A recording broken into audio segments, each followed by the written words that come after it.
já enfrentou problemas com seus pais ou com seus colegas de escola, e posso garantir que isso tem um grande impacto na vida deles. Mas nem sempre esse impacto é negativo, como você pode pensar. Hoje eu vou contar a história da minha infância desanimadora que, apesar de tudo, não conseguiu me derrotar. Eu nasci em uma pequena cidade próxima de Londres, em uma família inglesa normal. Nós não éramos pobres, mas às vezes passávamos por dificuldades financeiras. Meus pais sempre me apoiaram, principalmente a minha mãe. Ela costumava dizer que sempre soube do quanto eu era especial. Ela havia notado que eu tinha alguns problemas com a coordenação dos meus movimentos e com a minha visão quando eu era criança. Quando eu cresci um pouquinho, ficou claro que números e letras não faziam sentido algum para mim. Por isso os médicos me diagnosticaram com dislexia. Agora dá para você imaginar o quão desafiadora era a minha vida na escola. Minha mãe fez o que pôde para que eu me adaptasse a uma vida normal e para que eu não me sentisse desconfortável com os meus colegas. Porém, os métodos dela podem não parecer muito normais à primeira vista. Por exemplo, teve uma vez que estávamos indo para a casa da vovó em Devon. Acho que eu me comportei mal ou algo assim no banco de trás, pois minha mãe me empurrou para fora do carro e disse que eu tinha que chegar lá a pé. Restavam quase 5 quilômetros para chegar até a casa da vovó e eu tinha só 4 anos. Embora muitos anos já tenham passado desde esse episódio, eu ainda sinto o medo que senti naquele momento em que fiquei sozinho, rodeado apenas por campos que não tinham fim. Eu não tinha outra escolha a não ser ir. Eu não consegui chegar lá antes de escurecer. Eu estava cansado e com fome, e acho que com raiva também. Não me lembro bem. Mas, quando minha mãe abriu a porta, ela agiu como se nada tivesse acontecido. Eu também me lembro de uma manhã de inverno. Estava nevando e fazendo muito frio lá fora, mas minha mãe me acordou, me entregou minha bicicleta e me mandou ir para a casa dos nossos parentes, a 80 quilômetros de nossa casa. Ela disse que era urgente. Ela me deu coisas para comer, como uma maçã e um sanduíche, e disse que eu tinha que arranjar água no caminho. Era difícil pedalar a bicicleta naquele tempo frio. Durante todo o trajeto, eu fiquei pensando por que o destino tinha me dado uma mãe tão severa. Eu quase me perdi 2 vezes, já que mal conseguia ler as placas da rodovia. Acho que nunca fiquei tão cansado quanto naquele dia, quando finalmente cheguei ao meu destino. Que método duro, não? Você pode pensar. Que mãe é essa que faz isso com o próprio filho? Mas tudo isso serviu para formar meu caráter. Apesar das minhas deficiências naturais, eu raramente ficava doente e adquiri o forte hábito de nunca desistir.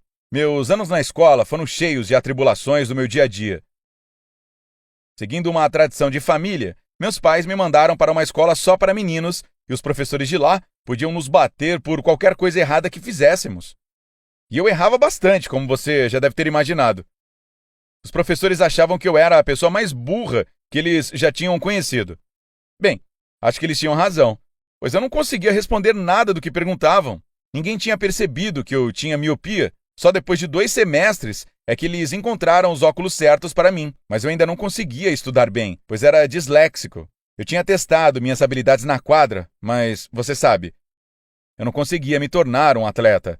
Quase reprovei em tudo na escola, sendo sempre punido por não ler direito, por não saber o diâmetro de um círculo, por sujar meus sapatos ou por minha cama mal arrumada. Claro, no começo, essas coisas eram assustadoras, dolorosas e humilhantes. Mas em determinado ponto, eu me acostumei com elas. De modo que, quando alguns dos meus professores me batia, eu dizia que estava grato por seus esforços. Graças a Deus, nenhum dos meus colegas fez bullying comigo, já que todos estavam no mesmo barco que eu, em termos de castigos severos. Eu odiava o fato de ter que estudar naquela escola. Eu percebi que precisava de algo mais além dos estudos e, naquela época, tentei abrir um negócio próprio 2 vezes. Eu tenho sorte por meus pais terem alimentado minha vontade de empreender e por terem apoiado meus sonhos, não importa quais fossem. No começo eu tentei a sorte cultivando e vendendo árvores de Natal.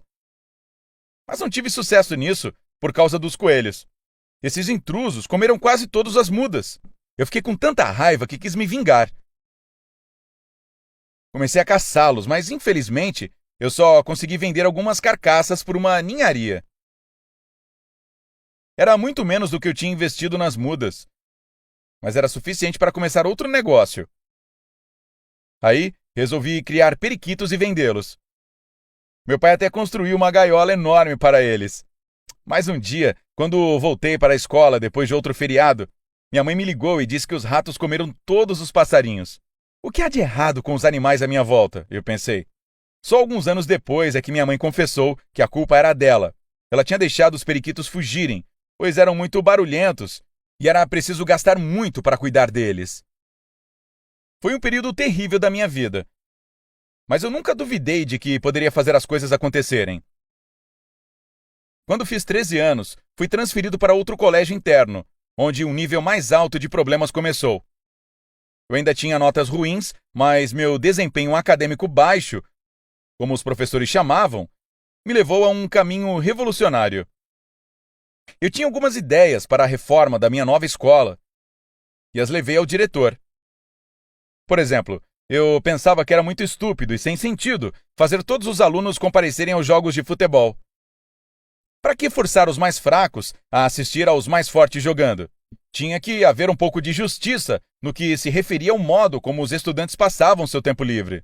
Eu também sugeri que a cafeteria da escola fosse transformada em um tipo de bar, o que, além de fazer os alunos se sentirem mais confortáveis, também economizaria dinheiro com funcionários extras.